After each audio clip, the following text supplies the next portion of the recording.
कामचोर देवरानी। एक बार की बात है, सुषमा अपने पूरे परिवार के साथ खुशी खुशी मोहन नगर में रहती थी। उसकी 2 बहुएं थी, पल्लवी और शिवानी।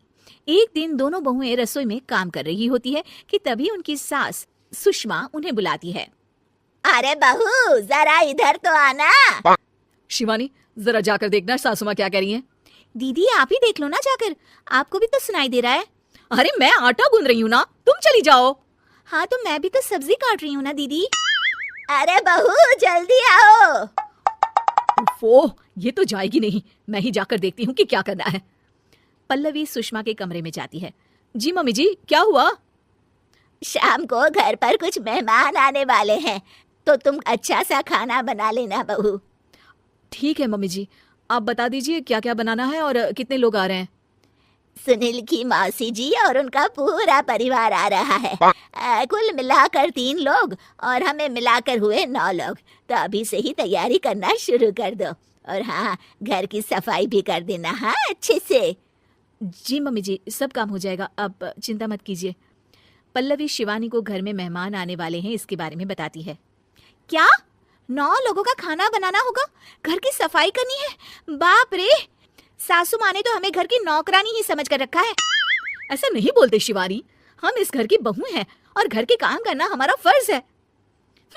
दीदी तो है ही सासू माँ की चमची, जब देखो सासू माँ सासू माँ। मैं तो इतना सारा काम नहीं करने वाली। शिवानी कपड़े लेकर गमला साफ कर रही होती है और चक्कर आने का नाटक करने लगती है। मेरा सर चकरा रहा है।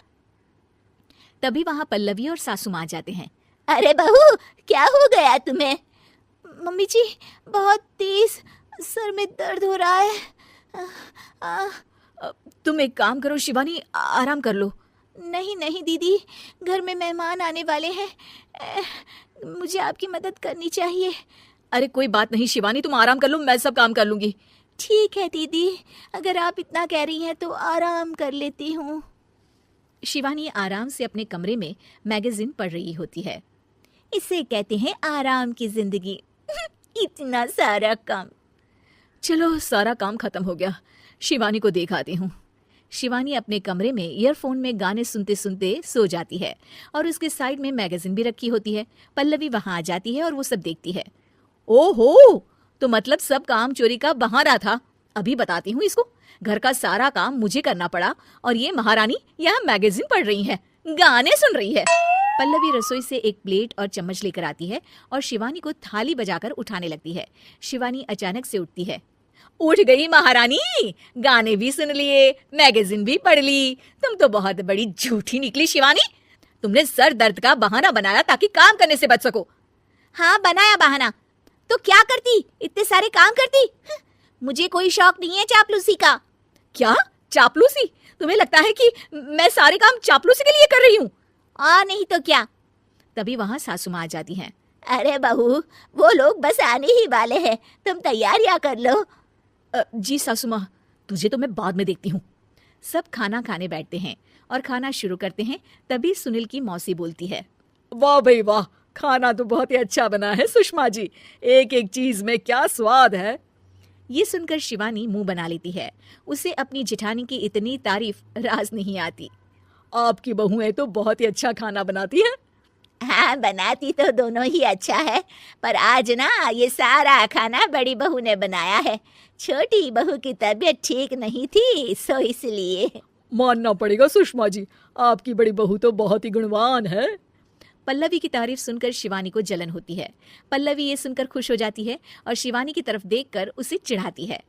कुछ देर बाद मेहमानों के जाने का वक्त हो जाता है। मौसी जी सबके लिए उपहार लाई होती है। वो सबको शगुन के पैसे देती हैं और अंत में पल्लवी के पास आती है।